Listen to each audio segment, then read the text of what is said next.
হয়তো বিশ্বাস করবেন না, আমার গায়ের লোম কিন্তু এই যে আপনার সঙ্গে কথা বলতেছি, গায়ের লোম কিন্তু খারাপ হয়ে গেছে সব। আমি যে এখনো যে কথাগুলো যে মানে ভালোভাবে আপনার সামনে যে বলতে পারলাম, এটা আল্লাহর কাছে অনেক শুকর, আলহামদুলিল্লাহ। আমি আমার ভিতরে এখনো ওই জায়গার ভয়টা যায় না ভাই। ওই জায়গাটাতে আমি গেলে পরেই আমি যদি আমার বক্সে গান বাজে 2-3 কিলো আগের থেকে সতর্ক হয়ে যায়, গানটা আমি বন্ধ করি। বা আমার ড্রাইভারকে আমি বলি যে ঘটনা হচ্ছে একটু মানে হাই স্পিড থাকলে পরে আমি বলি যে স্লো করে যান। বা আমার ড্রাইভারও জানে কিছু কিছু জায়গা, আমার ড্রাইভারও মানে চলে। হ্যাঁ ভাই, আমার মানে লাইফে এটা মানে বিশাল বড় ধরনের একটা শিক্ষার একটা অভাব ছিল, সে শিক্ষাটা আমি পাইছি ভাই। আমি প্রতিদিনের মতো রওনা দিচ্ছিলাম দিনাজপুরের উদ্দেশ্যে। আমার গাড়ির টাইম ছিল 9টায়। রাস্তায় যানজট থাকার কারণে আমি ঘটনা হচ্ছে চান্দুরা পার হই ঠিক আপনার 12:15টার দিকে আর কি। 12:15টার দিকে পার হওয়ার পরে আমার গাড়িতে তেল তোলা লাগবে। আমরা ম্যাক্সিমাম তেল নেই আমাদের কোম্পানির গাড়ি। ঘটনা হচ্ছে আপনার হাটুভাঙ্গার আগে, মানে মির্জাপুর পাওয়ার আগে আর কি, মাছরাঙ্গা পাম্পে। সেখান থেকে আমি তেল নেওয়ার পরে আমার ড্রাইভার ঘটনা হচ্ছে যে ওনার টিপ মারা ছিল, কারেন্ট টিপ মারা ছিল 2 টিপ। তো উনি ঘুমানোর মতো কোনো সময় পায় নাই, মানে আসছে হয়তো জাস্ট দেখা গেছে যে আধা ঘন্টা 1 ঘন্টার মতো ঘুম পাড়তে উনি পারছে। পারার পরে ওনাকে উঠে গাড়ি নিয়ে রওনা করা লাগছে। পাম্পের থেকে তেল নেওয়ার পরে ড্রাইভার সাহেব আমাকে বললো যে আমি কিন্তু হাত গাড়ি কিন্তু একটা সুপারভাইজার, আমি কিন্তু ড্রাইভার না।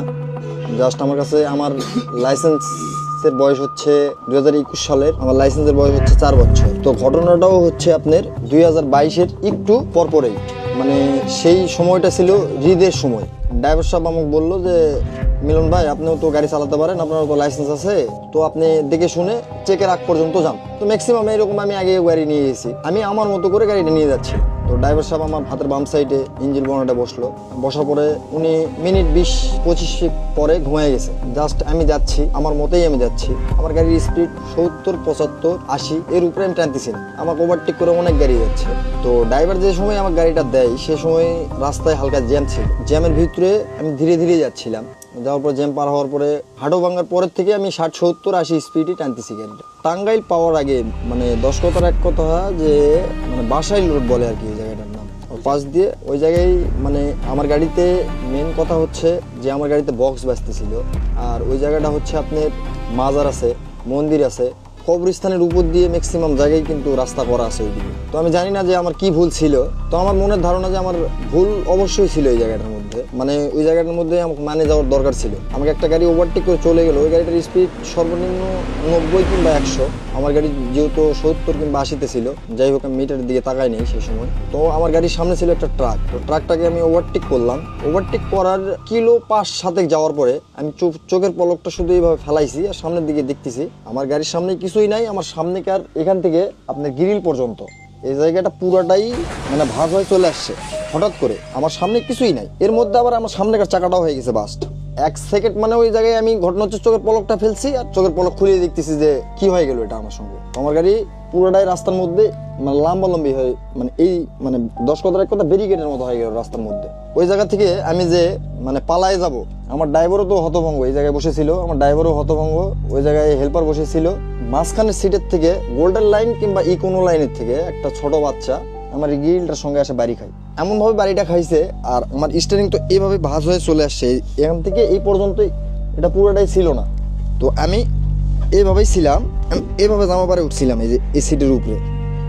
স্টিয়ারিংটা এর থেকে একটু ছোট, মানে আকার ছোট। আমি যখনই দেখলাম যে বাচ্চাটা ভিতর থেকে আসে গ্রিলের মধ্যে বাড়ি খেলো, একটা গাড়ির পিছিয়ে যদি আমি মারি দিই আমাদের গাড়ির ছাদ পর্যন্ত জীবনে কোনোদিন যাবে না, এটা সম্ভবই না। আমার গাড়ির ভিতর থেকে যখন একটা বাচ্চা যখন আমার গ্রিলের সঙ্গে বাড়ি খায় তখন আমার ভিতরে আরো ভয়টা বেশি কাজ করছিল। এক যাত্রী যদি একটা বাড়ি মারে সবগুলো নাসি কিন্তু আমার মানে মারধর শুরু করে দিবে। ওই জায়গায় তো ঘটনা হচ্ছে আমার অবস্থা তো এমনি থেকেই খারাপ, তো ততোপিক পূর্বে কিন্তু আরো অবস্থা খারাপ হয়ে যাবে। ইতিমধ্যে ড্রাইভার হেল্পার গাড়ির মধ্যে ছিল না। যাই হোক, আমি ওই যে নিচের একটা গ্লাস ভাঙে ওই দিক দিয়ে বাইরে চলে গেছি। আমার সামনে তো কিছু ছিল না, আমি সামনে দিয়ে যাইতে পারতাম, কিন্তু আমার ভিতরে তখন সে অনুভূতিটা কাজ করে নাই। নিচের একটা গ্লাস ভাঙে পালাই গেছিলাম। যে জায়গায় গাড়িটা অ্যাক্সিডেন্ট করছে ওখান থেকে 100 গজ কিংবা 150 গজ দূরে একটা গ্রাম। তো সেই গ্রামের ভিতরে ঢুকে যাই আমি। তো ঢোকার পরেই আমার পিছনে এক এক করতে করতে 6-7টা কুকুর আর কি আমার পিছু লাগিয়ে গেল। তো আমি যে গ্রামের ভিতরে ঢুকছি ওই গ্রামের ভিতরে আমার ড্রাইভার ঢুকছে, আমার হেল্পার ঢুকছে, আমি ঢুকছি। ফার্স্ট চান্সে যাই আমরা 3 জন একত্রিত হই। হওয়ার পরে মহাজনের কাছে ফোন দিই, যে বলি যে ভাই এরকম এরকম গাড়িটা তো অ্যাক্সিডেন্ট করছে, ঘটনা হচ্ছে কি করবো। তো বলতেছে কি করবি না করবি আমি জানি না, আমার গাড়িটা সাইড কর, পুলিশের হাত থেকে বাঁচা। তো আমার গাড়ি যেহেতু সামনের চাকা বাস্ট, আমার তো শক্তি নাই, কোনোভাবে কোনো শক্তি নাই যে আমি গাড়িটাকে কোনোভাবে সাইড করব, একমাত্র রেকার ছাড়া কোনো বুদ্ধি নাই। আমি যে গ্রামের ভিতরে গেলাম, এক এক করতে করতে ঘটনা হচ্ছে 7টা কুত্তা আমাদের পিছু লাগিয়ে গেল। তো আমি মহাজনের কাছে ফোন দেওয়ার পরে এই সমস্ত কথাবার্তা বলার পরে আমার যখন মহাজন বললো যে কি করবি না করবি জানি না, আমার গাড়িকে সেট কর, ফোনের লাইনটা কাটে দিল। যখন দেখতেছি যে গ্রামের লোকজন চিল্লাচিল্লি করতেছে চোর চোর চোর চোর কুত্তা ভবনের ইয়েকে, তখন ড্রাইভার গেল একদিকে, হেল্পার গেল একদিকে, আমি গেলাম একদিকে। আমি যে জায়গা দিয়ে যাচ্ছি রাতের বেলা তো রাস্তা চিনা যাচ্ছে না, যেই সাইডে যাচ্ছে কুত্তা ভুগাচ্ছে, বলতেছে চোর চোর চোর চোর। কুত্তা আমার পিছনেই লাগতেছে, লাগেই আছে 6-7টা কুত্তা। ও ড্রাইভারের হেল্পারের পিছনে কোনো কুত্তা নাই, শুধুমাত্র আমার পিছনেই কুত্তা। মানে ভিতরে ভয় তো কাজ করতেইছে, আতঙ্ক তো কাজ করতেইছে ভিতরে। তদ্বিবেক পূর্বক আমি আবার রিটার্ন গাড়ির দিকে চলে আসলাম গ্রামের থেকে বাইর হয়ে। তারপর আমার পিছনে কুত্তা মানে ভোগান্বিত ভাবটা যায় নাই, কুত্তা আমার পিছনে আছেই। জানি না বলেন কুত্তা না একমাত্র উপরওয়ালাই ভালো জানে যে কুত্তা না জিন। কুত্তা হলে পরে তো ঘটনা হচ্ছে যে আরো 2জন চলে গেল, ওদের পিছনেও তো 2টা একটা যাইতে পারতো, ওদের পিছনে গেল না, আমার পিছনেই লাগে আছে। আমি কিছু বুঝলাম না, তো অত কিছু ভাবলাম না। আমি রিটার্ন আবার গাড়ির দিকে চলে আসতেছি, একটু দাঁড়ালাম, দাঁড়ানোর পরে দেখলাম যে কোনো রাস্তাতে কোনো লাইট আসতেছে নাকি। হাতটা তোলার সঙ্গে সঙ্গে আমার অবস্থা তো ভালো না, আমার শরীরের থেকে রক্ত বাইরে হচ্ছিল। ব্রেক দেওয়ার পরে আমি যে জায়গাটা দাঁড়াইছি ওই জায়গায় মানে এমনভাবে শরীরটা পড়ে গেছে, আমি যে উঠে যে 10টা হাত যায় যে গাড়িটাতে উঠবো এরকম শক্তিটা আমার কাছে ছিল না। ধানের বস্তা যেভাবে রাখে আমরা দোমরায় মশরায় ধরে যাতে ধরে একাই তোলার চেষ্টা করি, ওই রকম হেল্পার আমার মানে 2 পা ধরে জাপতে ধরে আমাকে নিয়ে এসে আমাদের পাটাতনের মাঝখানে আমাকে বসাই দিল। শুধুমাত্র আমি একটা কথাই বললাম যে ওস্তাদ আমার গাড়ি মার খেয়েছে।